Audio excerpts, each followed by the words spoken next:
Ladies and gentlemen, welcome to the Tradesman Experience. This is the podcast built by tradesmen for tradesmen. My name is Josh, and across the table is, of course, the talent, Mr. Nate Newton. Nate, how are you, sir? Just over here being talented, you know? Very, very talented. I do. I was, the moment you asked me what I wanted to put on my shirt for FabTech, I was like, oh, yeah. And I was really glad you put it in quotations, too. Oh, yeah. Well, that's how you sent it to me. Yeah.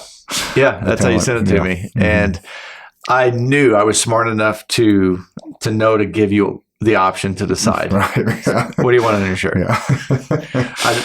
Doesn't matter to me what it is. Uh-huh. And I thought that was perfect. So I'm looking forward to seeing that. When this conversation tonight comes out, you and I will be traveling to FabTech. Oh, okay. That's the Monday that this episode. Such a great day for me to leave, too. Yeah. It is all going sideways. Yeah, Matt was trying to recruit me to work. Oh, it must be bad. Yeah. You guys must be busy. Just fucking bottleneck, dude. Mm-hmm. It's, and we're dependent upon everybody else's schedules as sub, and trying to get manned up, and that's really a hard part about being down in Gardnerville is we don't have a big pool to choose from. There's not a lot of people working age in Gardnerville, and so, you're trying to get somebody down out of Reno, that's an hour commute every day. That's a lot, So there might be a relocation in our future, which sucks because we fucking love where we're at. That our shop is amazing. It's too small for us, but we have a 3-acre yard and our landlords are the shit. Fucking Mark Esty and Kim Esty. Amazing people. And it's been just a pleasure to be there, but we need to open up our hiring pool a little bit, Yeah. I'm excited to see where that goes. I got to watch you coach last week. That abomination of a fucking game. Jesus Christ. I got to be honest, I wasn't even watching the score. I mean, score, I understand why it's important, but I was more focused on performance. Yeah, right. I had a dude on the line. We were getting our ass kicked off the line. That was a big problem. And then we had a lot. We made a lot of mental mistakes in the backfield too. So, and we had like 3 or 4 turnovers, and they all resulted in touchdowns. And then they ran that one back. So it's like 28-7 or something by the end of it. Yeah. I'm like, this is how you guys want to open up your season at home, your first fucking home game of the year, But them Elko kids, they're all sons of fucking miners, That's all Elko does is mine, So they're rough and tumble type, and you come out here to Gardnerville, it's all rich white kids,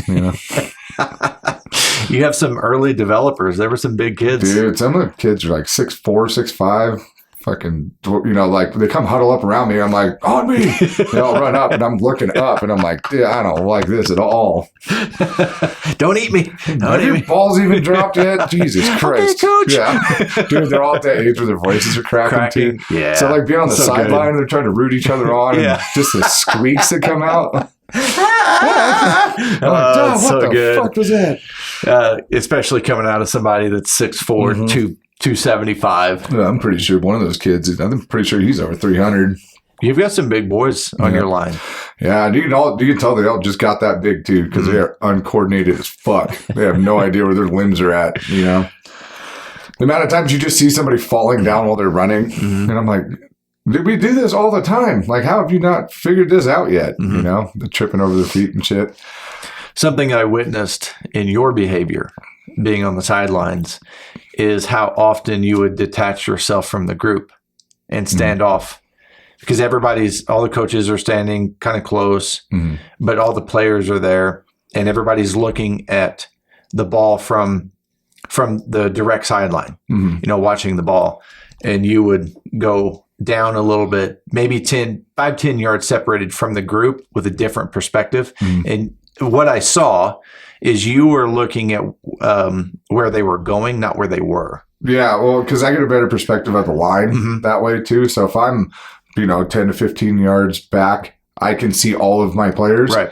And so I can see exactly what the movement is up front, and it makes it easier for me. And like I said, I want the little fucker screaming in my ear. So, well, the way that I look at things, I'm like, being a leader and in a leadership position, detaching yourself, even if it's momentarily, so you can observe from a different angle or a different elevation. Gives you a whole new perspective. Yeah, absolutely. Yeah, and it does help me, that being detached like that without hearing what the other coaches are saying, it does help me formulate my own opinions on it, because there was a couple of times where the head coach, Coach Oliver, was like, this is happening on the line. And I'm like, no, it's not. This is what happened, and so you're right. It does. It creates this different perspective and, I can course correct the kids better that way.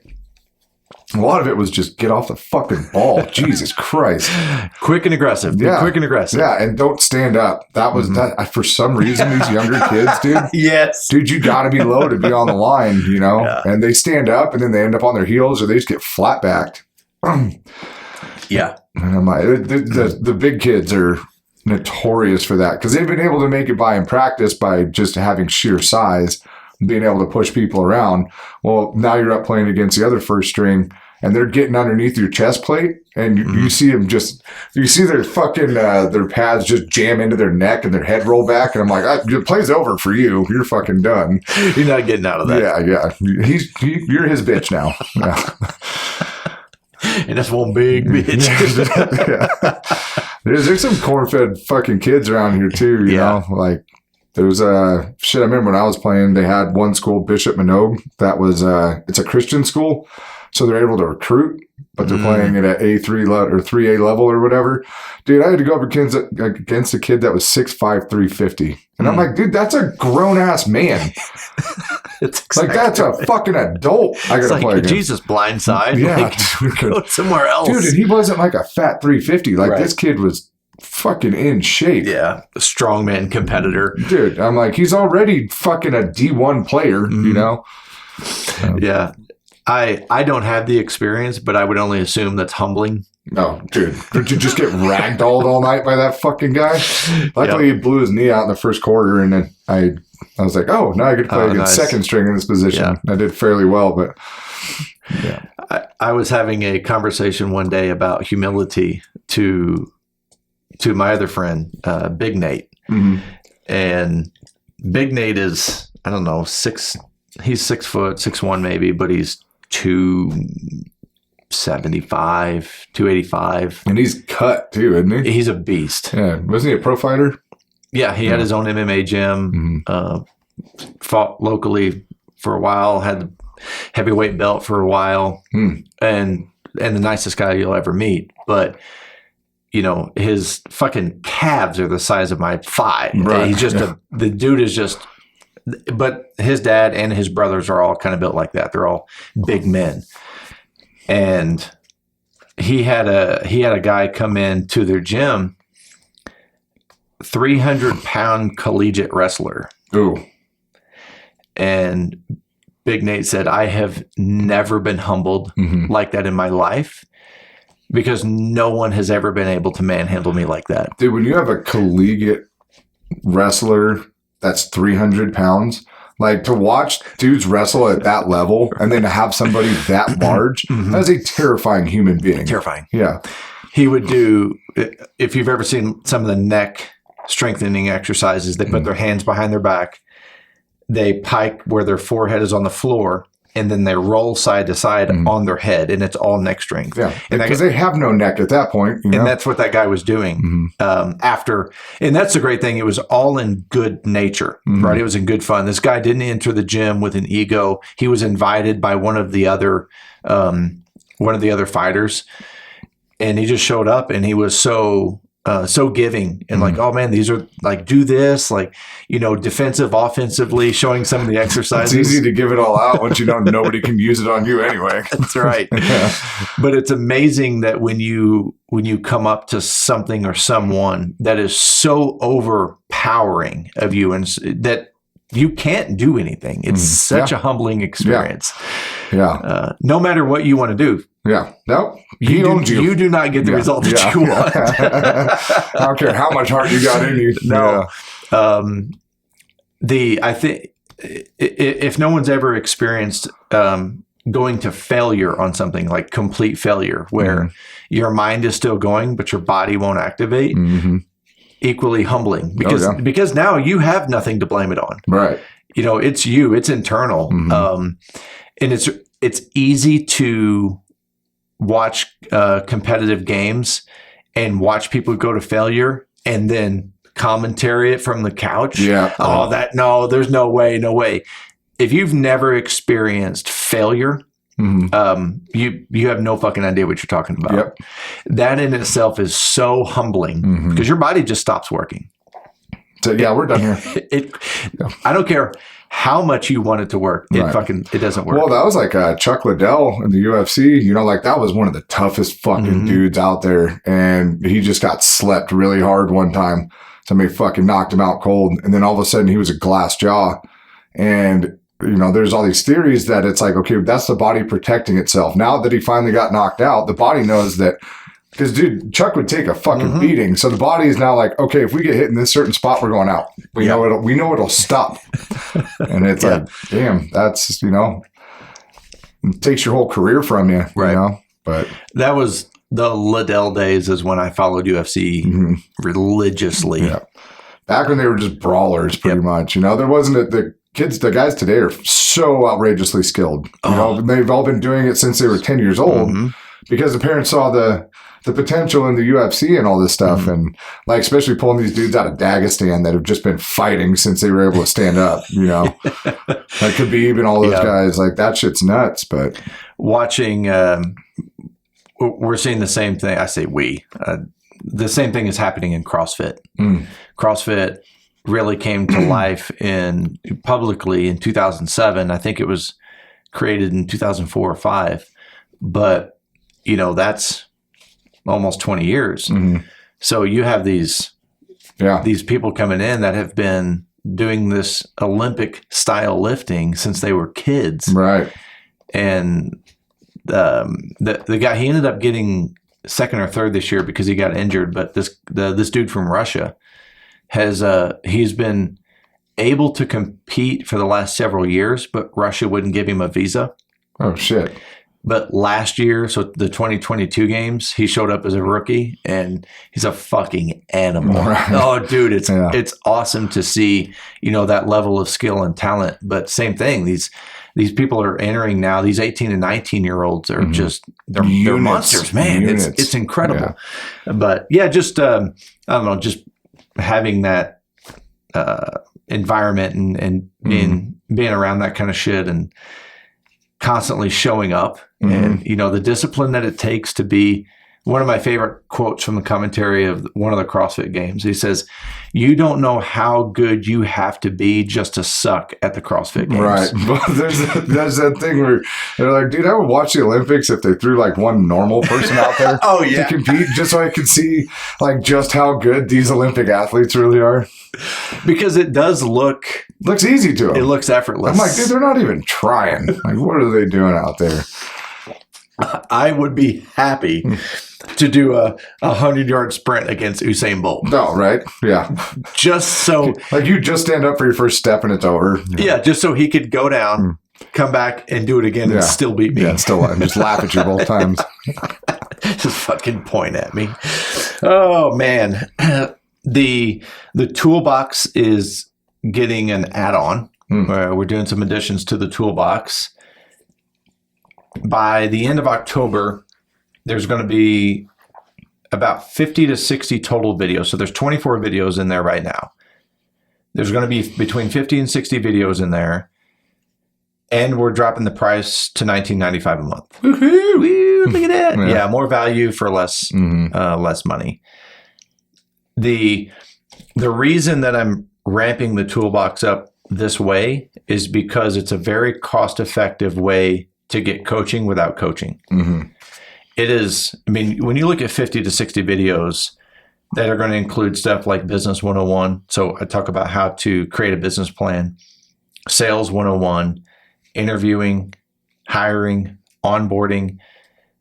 I'm going to cover the conversations that I have daily about operations of a business.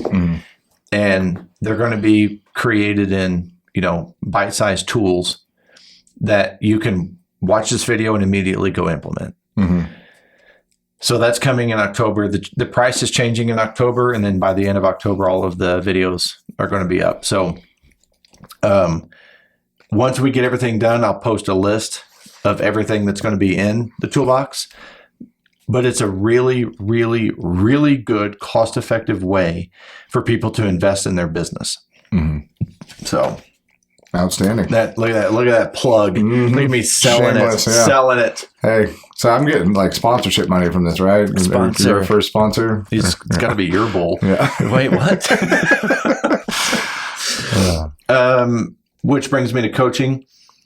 We still have some spots available. I've onboarded several clients, had several conversations recently, but we still have a few spots available for the one-to-one coaching. So if you are a single owner operator or have a team, there is an opportunity for us to have a conversation to see if there would be a good fit. If you want references, let me know. I've got 2 or 3 references. They're always happy. So anytime you have somebody that is questioning it, that's on the fence, they can call me and I'm like, you got it. So if somebody is interested in references, because I've got roofing, landscaping, a multitude of the welding industry. Yeah, I was waiting for that one. Yeah. I mean, everything from small batch production to structural to architectural to forging to mobile. I mean, all kinds of different. I've learned a lot about your industry in the last couple of years. Well, it is a welding podcast. No, so. fuck! I will fucking John Wick you with this pen, you motherfucker. Now you made me lose my train of thought because I just flood with hatred right then. But anyway, we do have some more spots available. Do we have those stickers for FabTech? Which stickers? This is not a welding podcast. I didn't get stickers. No. Okay. No, I didn't get stickers for that. I'm not. No, shut your whore mouth. I have my shirt that is going to say this is it's not a welding podcast. Yeah. But that's as far as I wanted to. Yeah, if to you just want to lie to people in public like that, then do you, boo. So, I've never said this before, but I have thoroughly enjoyed my exposure to the welding industry because I've got to work with so many people. You know, I've got one guy who's got 3 or 4 trucks. He's got a millwright division, and I've got a couple guys that do small batch production. Again, the architectural, like some of the stuff that she builds. A guy that does forging. He doesn't just do forging, but it's one of the specialties that he has. Then working with you guys from fabrication to structural and just all of the stuff that I've got exposed to. I've got a guy that does a bunch of crazy shit on water towers. Me never being exposed to the welding industry, it's been a fascinating opportunity for me to learn. And truthfully, what I appreciate about it is the opportunity that I have and have received to work in that industry. I've really been invited into that industry on multiple levels. And the more I work with people in that industry, the more I recognize that nobody else is working with welders. Right. Now, I don't know if that makes me crazy or if there is really this, kind of passed over industry where people do look at welders and go, there's no help. There's no help you guys for are all them. pieces of shit. There's no fucking way you can talk to those people. Right. But me being invited into that industry has been amazingly educational. Yeah, you get to see all the egos too. But by the time they get to me, oh yeah, they're so beaten down. there's, I have not yet had to deal with an ego. Because again, they're so hungry and humble. By the time we get to have a conversation, that's the ego's not entering. Right. Yeah. So somebody reach out to Josh and go into the coaching program with a little bit of ego just to see what happens. With an ego. Yeah. I mean, I'll probably be crying by the end of the first session. So I was going to say, I'm open to the conversation. I'm very, very open to it. So, but yeah, like I said, it's given me a tremendous amount of opportunity, and I'm looking forward to Fab Tech. I'm looking forward to networking. I'm looking forward to the opportunity to potentially onboard some more clients just through conversation. And, having you there is going to help that Tuesday evening. Again, this comes out the Monday that we're flying in. That Tuesday evening, I'm trying to create a little tradesman experience collaboration, Cool. hang out, have some drinks, network a little bit. Everybody kind of get to meet. A couple guys are coming down from Canada, people coming in from Montana, from all different pieces of the country and North America. Fuck yeah. So I'm really excited about you guys honestly getting to meet, and because I won't have any idea what the fuck you're talking about. That's going to be fucking gibberish. In the That's background. all this jargon. I'm like, oh, these people are awesome. Yeah. Thanks for letting me sit here, guys. Hey guys, I'm here too. Thanks. I thought you were my friends. No, everybody's hanging out with the talent. Topic tonight is when to give up. Because if there's one conversation that I have had with multiple people throughout doing this, is including myself, including you, we all get to a ledge, and we consider jumping. Yeah. We consider that narrative creeps in as to, I don't want to do this anymore. This is harder than I thought. I'm not making enough money. I'm not getting enough work. So I wanted to have the conversation with you tonight about when is the correct time to give up. Yeah. And that's such a hard... Fuck, dude. There's been so many times that I've held on longer than other positions when I've quit. And they usually pan out, but I think I'm smarter about about not giving up on things now. The only thing I've ever really I've had 3 jobs in my entire life. 4 jobs in my entire life. I usually stick it out. Like I'm usually, unless I'm moving or given a better opportunity, I typically stick around with things. The only industry I did leave was the pipeline industry. And that was like, it's such a mentally exhausting job. And then when the money started changing, I was like, it's not fucking worth it anymore, right? And I think generating your own definitions of it's not worth it anymore, there ain't nobody going to fucking tell you that. That's all on you. You're the only one that can answer that question, Yeah, I like that, because what I want to do is I do want to create some definitions. And what I want to define are the differences in failure, quitting, and giving up. Because to me, I think they're used incorrectly. And when they're improperly used in that narrative, you start to justify the actions. When you look at failure is necessary. Oh, yeah. It is a necessary piece of the equation for success. But when people fail, if you don't understand that, then you start to identify as the failure. And you can't do that. You have to recognize that this is part of the path and recognize it as an opportunity to go, okay, what is it that I did wrong? What do we need to do differently? How can we mitigate this moving forward? Failure is going to be there, and it's always going to be there. It's going to show up whenever you don't want it to. But you have to understand that failure is necessary. The reason I think it's important for people to define it that way is because everybody's like, oh man, I failed. This was a failure. I was a failure. It's like, you have to knock that shit off. It's just a failure. It's just a failure. Yeah. Something that I know John Maxwell says it. I think Jocko says it too, but I know John Maxwell says, fail early, fail often, fail forward. And I think that is one of the best descriptions of how to look at failure. Yeah. And I think fucking that advice for young people, like their egos are so against them failing that it's hard for them to take it when it does happen. But man, I remember getting my fucking teeth knocked in when I was younger, and being in an industry that I didn't know anything about and just getting thrown onto a pipeline and trying to figure it out. And I failed and I failed and I failed and I failed. And I'm like, what the fuck am I doing here? Like, dude, I'm going to get fired. And I'd never been fired before, and then one day it just clicked. But it was like I failed enough and kept moving that, it got sorted out, And as long as, like you said, fail forward, as long as you're fucking learning and you're making course adjustments every time you fail. Don't do the same fucking thing all the time.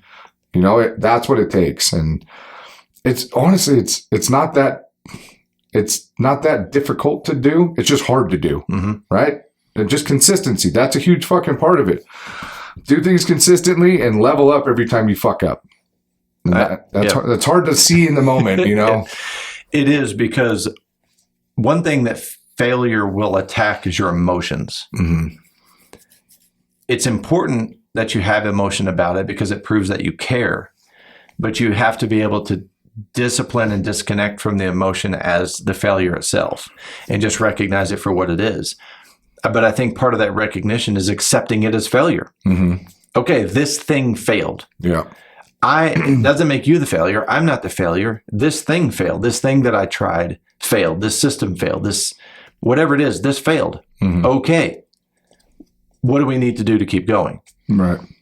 When my team, or especially early on, because you have to establish culture and leadership equity, you know, they would call, oh man, hey, this messed up. And they were just fucking down and depressed and guarded because everybody's used to getting their face eaten off when they do something wrong. God forbid you do something wrong. And I would always laugh and I would say, look, when you have fucked up more than I have, I'll let you know.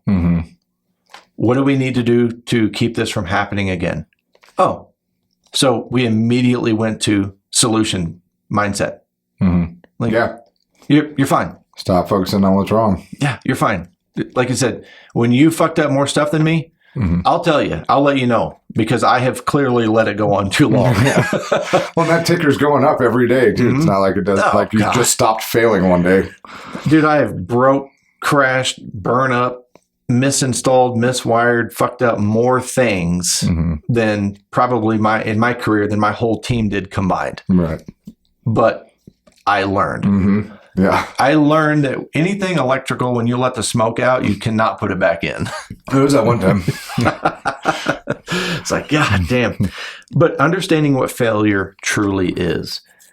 And that brings me to quitting. Quitting is absolutely necessary to move forward. You need to quit the bad habits. You need to quit being scared to ask for the sale.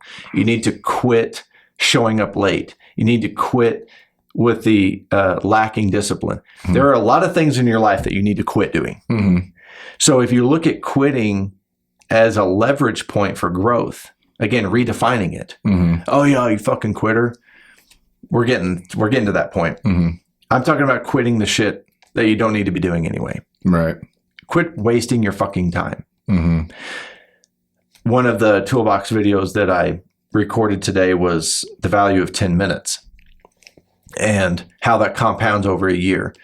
10 minutes, 5 days a week, 50 weeks a year is 41.6 hours.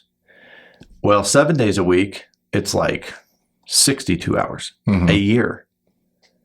That's not even consecutive minutes. Right. So the easy math is 60 minutes a day is 365 hours a year. I'm not saying that you have to be like so disciplined and structured that you don't waste your time. But if you understand the value of your time, look at what you need to quit doing. Most people, I say most people, that's not correct. But there was a statistic that, people spend up to 44 hours a week on a screen. Yeah. I don't know what 44 times 365 is. Or times 52 and be, 44 hours a week. But full-time fucking job, dude. But again, that's the stuff that you need to quit doing. Yeah, I catch myself doom scrolling all the time. I'd be laying on my couch, like I turn something on, get my last little hour of relaxation on the day, and then I'll fucking, next thing I know, I haven't watched anything that was going on, and I've just like burned my way through fucking Instagram, and yeah, it's fucking addicting, dude. There's just that, you just get sucked into it. You're like, oh, I wonder what the next video is going to be. Well, we're chasing dopamine. Yeah. And dopamine feels good. That's why it's the addictive chemical. Yeah. It does feel good. And it feels good to be distracted. And to me, that's something that I'm not perfect at it by far, but I really try to just be mindful. Just mindful. of what I'm doing on my phone. And I find myself doing the exact same fucking thing. Mm-hmm. Wait, how long have I been scrolling? Oh my God, you Right. piece of shit, Right, you know?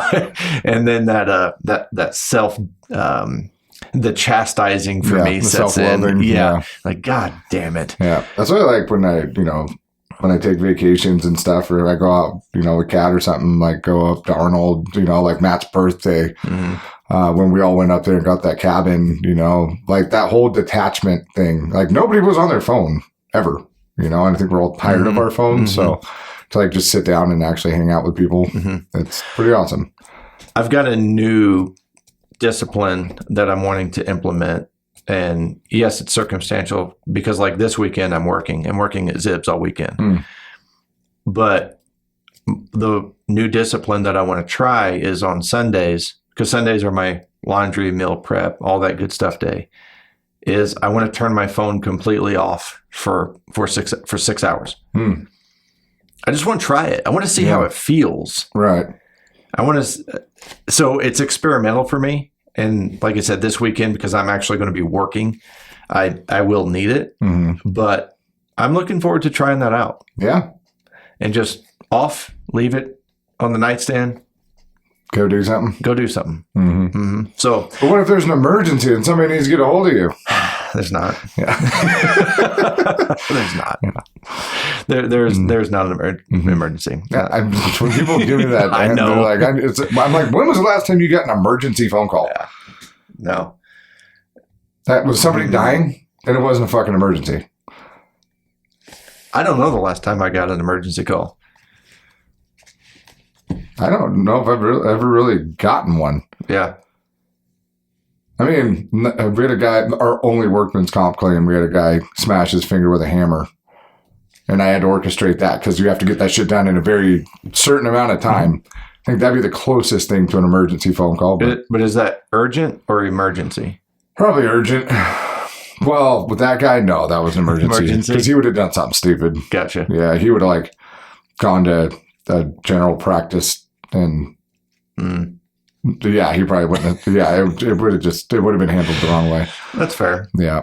But you understood the circumstance. Yeah. And right. it warranted an emergency. Right. But I mean, even like just the bad phone calls I've gotten, like whoever it is, they're already dead. I didn't, 6 hours later, they're still dead. So still. Yeah. Yeah. Or not. I mean, there's yeah. the occasional story. Yeah. The zombie apocalypse or whatever. Then I'm just getting a better story because I wasn't available. Right. Like, man, I think I didn't say goodbye. Yeah. He was dead and now he's not. Yeah. All right. All right. Has anything changed? So, no, but that's what we tell ourselves, right? That we have to be connected all of the time. We have to be available all of the time. And again, that's why I'm wanting to kind of implement this practice and experiment with it and see what it really does. Because, man, shockingly, several people that I'm working with have went through the discipline of taking the apps off of their phone for social media. Yeah, Matt's done that. Yeah, got rid of Instagram. I guess he downloaded it again after like being off it for a few weeks. He was on it for like 2 minutes and he was like, nope, got rid of it again. Fuck this thing. Yeah. So I again, identifying the things that you need to quit doing, which leads us to giving up and the topic of conversation tonight. But when you give up on something, that's when you have abandoned it. You're done, right? You've experienced the failures. You've quit doing the things that you needed to quit. And now you've reached a point where, okay, the best thing for me to do is to give up. Yeah. Yeah. I mean, too, that or live in constant misery, like it's like beating a dead horse, it doesn't make sense that if you really feel like you put everything into it that you could and you're still not getting the results you need, it's going to continue to decline on you.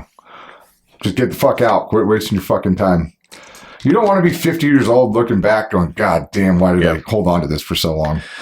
So I think I'm going to share a mantra on the path, if giving up is even at the, on the path.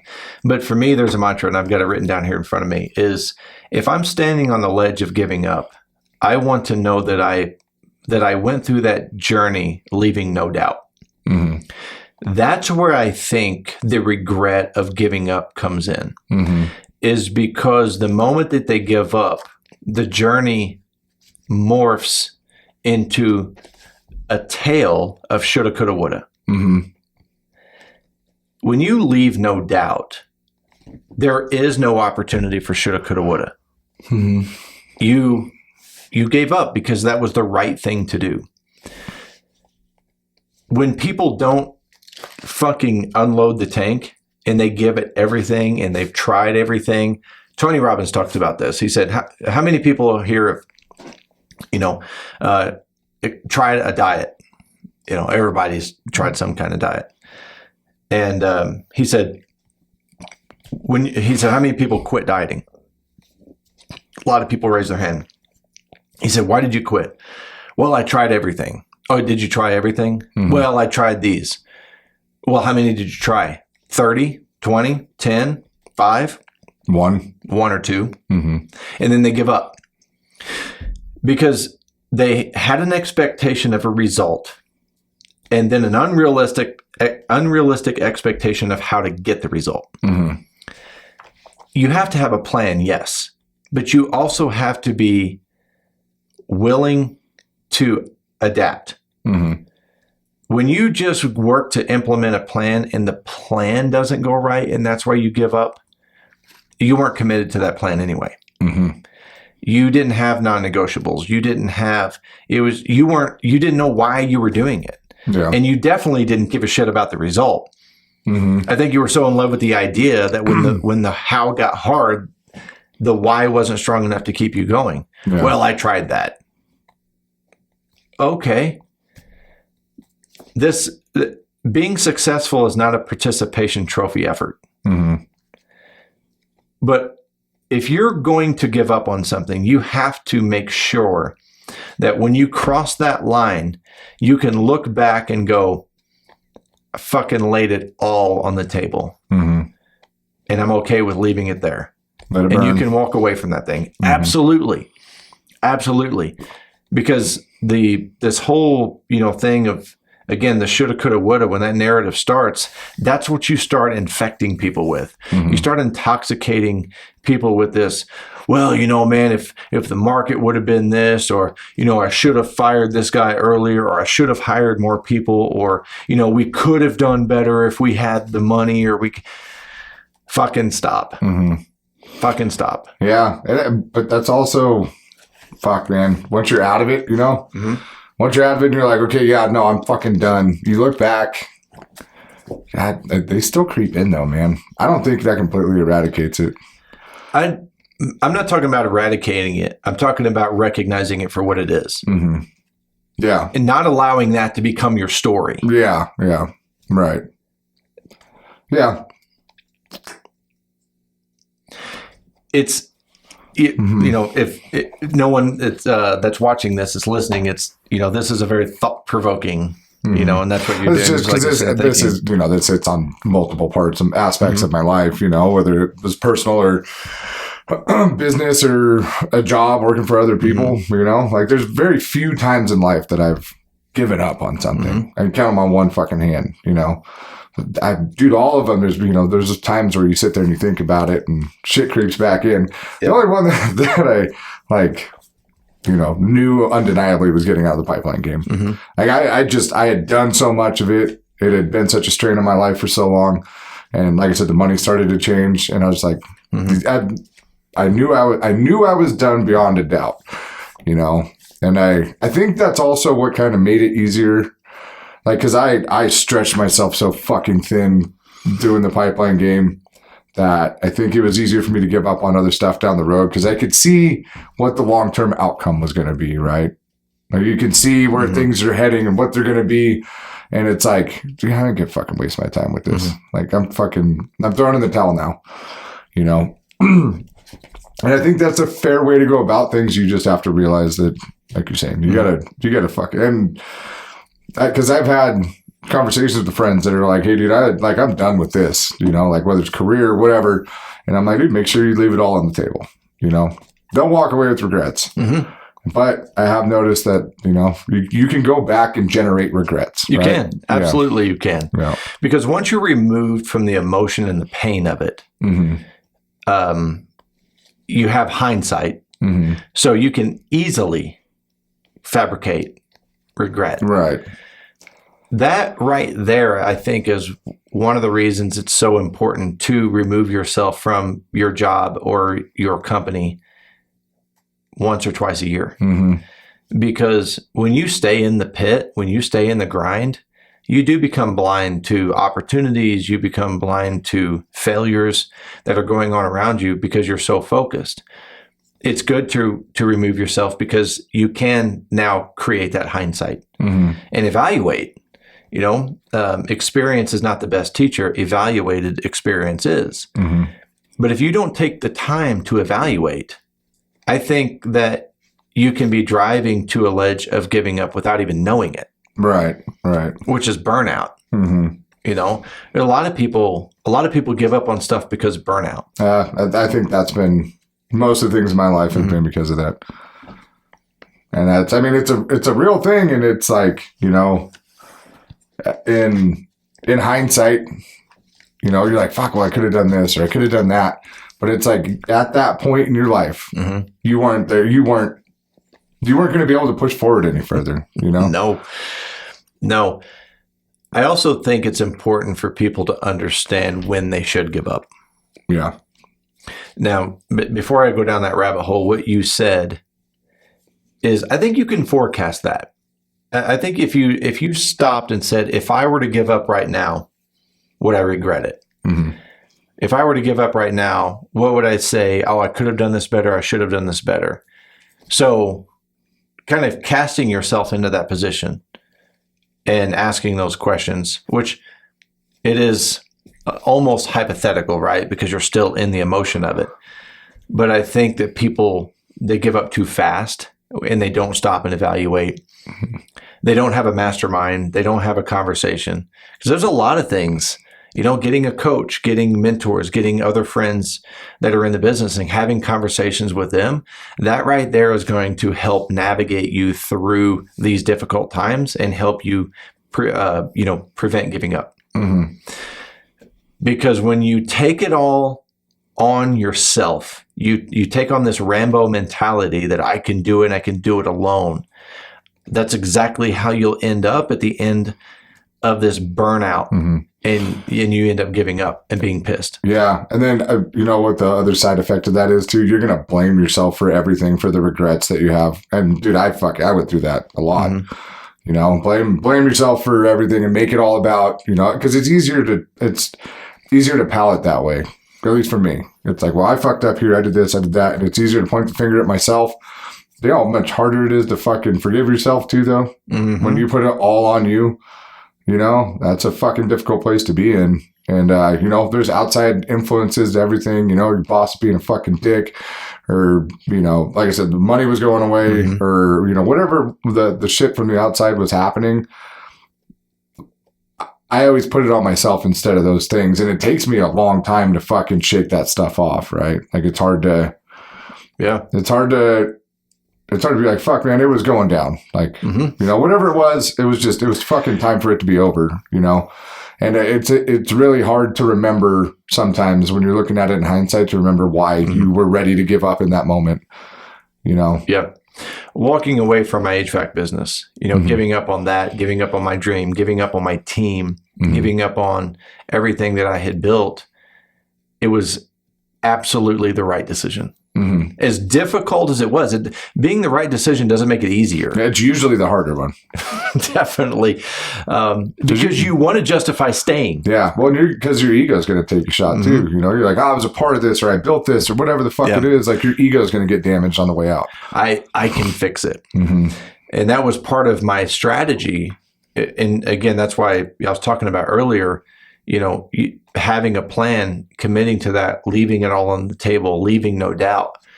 My plan was to spend the last 12 months that I ended up being there correcting the company, fixing the company, focusing on the things that I could control. And it didn't change anything. And I wasn't given the opportunity. So I knew that I had when I left that company, when I gave up on it, that I left everything on the table. That I walked away from there with no doubt. It was still hard. I was still depressed. I was still emotional about it. I still abandoned everybody that was there. But it was absolutely the right decision. And blind commitment is, I think, one of the ingredients for continuing to stay on the ship as it's going down, because your ego does whisper into your ear, Right. And make you believe that you've got this. Yeah, you can save it. Yeah. And when you really don't, back to the detachment, it's very important to stop and go, am I in the right position? Am I in the right place? Is this business going in a direction and doing what I want it to do and what it needs to do? Is there any level of fulfillment? Right. Yeah. If you're in misery all the time while you're doing it, or you have to use some sort of outside influence like drugs or alcohol to be able to withstand it, that's a huge indicator. Yeah, that's a really good point. If you're coping with the misery and delaying giving up when you should, I think that's a really good point. That is a good identifier. But I think it's easy to recognize too and go, oh, do I need to give up the coping mechanisms and invest my efforts and energy into this thing? Or are you going to put yourself in this coping position where you're just like, fuck it, it wasn't going to work anyway? Giving up on something is so difficult. You just have to make sure that the narrative after the fact is the right narrative, and that you're giving up for the right reason. Yeah. There are people that have businesses that should not have businesses. There are people in management positions that shouldn't be. There's people in number ones that should be in a number two, or there's people in number two that should be in a number three. When you're not working in your zone of genius and you're not adding value, you're not being fulfilled, you're not accomplishing the things that you want, you're not getting the return on the investment that you want, and that is a continuation of all of those things, I think that is a good opportunity for you to step back and go, do I need to do something different? Yeah. Well, and I think one part of giving up that a lot of people don't think about too is like, you're going to catch backlash from a lot of people from the outside. A lot of people are going to have some shit to say about that. Just be prepared to fucking do. And the thing is, don't engage with it. Don't motherfuck people over whatever the fuck it is they have to say about it. Like, dumb people are always going to have dumb fucking ideas, right? And most of the time it's just shit they fabricated up in their own head. Well, that fucking pussy couldn't hold in and fucking finish the job. He gives up on his fucking guys, walks away.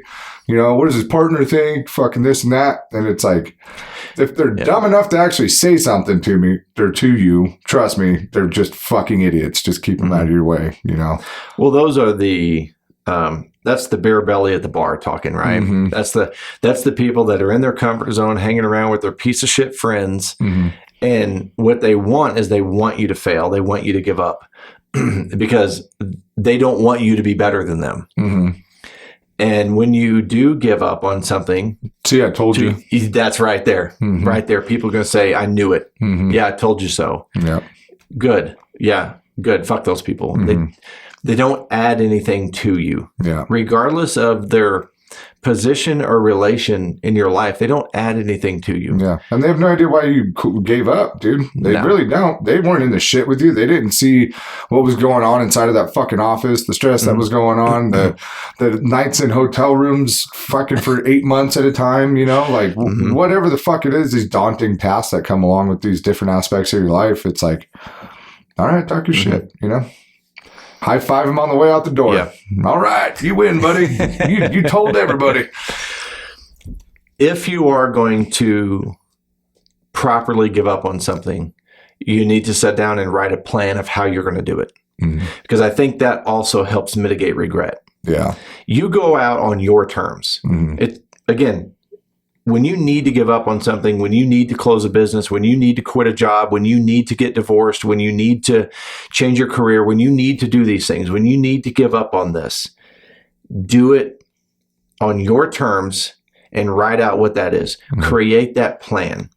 Because when you create that exit strategy, it gives you control. Mm-hmm. You're now taking back control of this thing. Mm-hmm. And again, you're going out on your terms. Yep. I think that's emotionally important. I think it's mentally important. And whoever is in your corner needs to be involved in at least aware of the plan, Mm-hmm. right? Your partner, your closest friends, whoever it is, whoever's in your corner, they need to know what the plan is, because you are going to need support Mm-hmm. to get through it. Right. I don't give a fuck how simple or complex or proud of your plan you are. You're going to need fucking help getting through it. Yeah. You'd be surprised how many people won't show up for you too. Yeah. Yeah. So, I mean, that's the thing about knowing who your circle is and knowing where you stack up with that circle and who's going to step up to the plate and help you out. And, you know, a lot of the times it's the people that you would step up to the plate to help out. Mhm. You Yeah, know? I agree. My last point that I want to make on the art of giving up here is when you separate yourself from this thing, when you have left no doubt, when you've created the plan and you've walked away, you will be amazed at the opportunity that life will give you, Mm-hmm. because you've been so blinded and suffocated by this thing that you've missed all of these other opportunities, Mm-hmm. all of these other options that life and the universe are giving you. Mm-hmm. When you finally step out of that bullshit and step back kind of into the light, dude, your gifts are going to be rewarded, Mm-hmm. and opportunities are going to come in. Those people will now start drowning out the crowd of the naysayers. Mm-hmm. I experienced it. When I left, again, the HVAC company, man, I had some incredible opportunities. I had a 3-year no compete. Some of them I couldn't take. The other reason is I didn't want to be in that industry anymore. Mm-hmm. Your pipeline, that's my HVAC. You know, Right. I gave up on the industry. I had no more fulfillment from it. And, you know, I walked away, but it was amazing because when you're in that moment of extreme failure and that ship is going down and you're having the conversation of giving up, that narrative, it's very difficult for that narrative to be positive in the moment. So now you start to think that you were the problem. Mm-hmm. And when you come out of that and people start offering you opportunity because of how gifted you are, because of these things that you know, it's a great compliment to your true character. And I think it's also good for your ego, because you're like, yeah, I'm not a complete piece of shit just because this thing didn't work out. Right. And that's a hard one to get past, you know, especially, Yeah, it is. especially like just in the rawness of it right after it happens, you know, that's, yeah, I think you're right. I agree with that. Thanks. Thanks, buddy. Brilliant, Josh. Oh my Joshua. God. I'm glad we got that on camera and the microphone. I can't believe you said that. Hey, that's all it's giving you. I'm giving you your 5 minutes. So great. Where are you going? Where are you going? Is it Thursday, Friday? Friday. Fucking goddamn Spring Creek. Dude, Nevada's such an open, empty, barren state that it's like, you know, playing 3A football, it's out by Elko. So it's either like 6 or 7 hours, or 5 or 7, one or the other. I can't remember now. But yeah, I got to leave at like 7 o'clock in the morning with all the stinky fucking football gear in the back of my truck. And you're staying overnight. Fuck no, I got to come back. I'm heading over to the Bay Area for the Highland Games. Okay. Big Scottish festival Is over the there. team staying overnight? No, JV and freshmen are coming back. Varsity is staying overnight. Dude, the thing is, you don't want to have a bunch of fucking kids out there. Like, you put them all in a hotel, it's really hard to keep a track of them. You know, like when we were at Bike Week down in Arizona, Matt, myself, and Kelvin all went. There was some baseball team there, dude. And those kids were getting fucking rowdy. Dude, the sun went down, and those kids were just like flying around being jackasses, you know? Gang mentality is a thing. Dude, and then I ended up in the pool playing football with them. Pushing little kids over. Or they were all high school. They were like, I think one of the kids was actually like 18 or something. But Gotcha. yeah. Yeah, I could see where that wouldn't be a good thing. Yeah, they're like, hey, does anybody want to stay to chaperone? And I'm like, nah, I got somewhere I got to be. Yeah. I worked with a guy when I got into the HVAC industry, and we just got talking about, growing up and shit like that. And he wasn't that much older than me, but he said for their senior prom, it was at a hotel with a ballroom, and they stayed in the hotel. How many fucking pregnant fucking teenagers were there after that night? I was like, wait, what? Yeah, they're totally not sneaking around into each other's rooms. And dude, you can't stop that. No, so they had basically rented this hotel, and that's where all the kids stayed. I'm like, talk about promoting. Yeah. You're like, hey, we know you guys are going to fuck anyway. Things. Yeah. Jesus Christ. There's just like a stack of condoms on every fucking bed. I was like, holy shit. I said, we didn't do that. Do they breath test kids coming out of dances now? Fuck. Somebody told me that. That's weird. Recently. That's dumb. Let them drink. Maybe I was talking to somebody from my hometown. They were talking about the dance, and now when they leave, they file them out through, and they fucking breath test every kid that comes out. Oh, then they're all just going to start smoking weed instead. Heroin between the toes. I mean, like gummies and shit nowadays. Like, right. They can perfectly dose out just enough to keep them coherent, pass a breath test, and go get in their car and drive home. Yeah.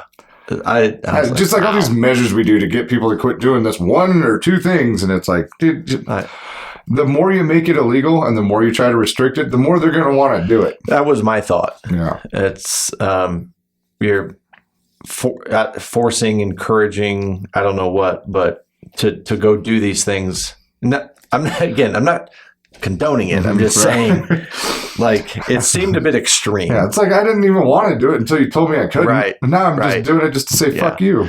Interesting. I wouldn't give anything to be a kid today. No. Yeah. I'm glad I grew up post-internet or pre-internet. Yeah. I'm glad I grew up post-electricity. Pre-electricity. Pre-electricity. Yeah. We didn't have English classes back where I'm from. Yeah, pre-electricity. Yeah. But anyway, dude, always good to see you. Have fun this weekend. And I get to see you tomorrow. Yeah, I'm coming down to Battleborn HQ tomorrow morning for some coaching. Yep. Be ready for some brimstone and fire. No, of course. Yeah. Wouldn't have it any other way. Well, I always got to catch up when you guys have been busy. Yeah. And I always love those. You did what? I'm like, I wasn't supposed to do that, huh? You guys tell me something, and I look at my book, and I'm like, so why did you guys do it that way?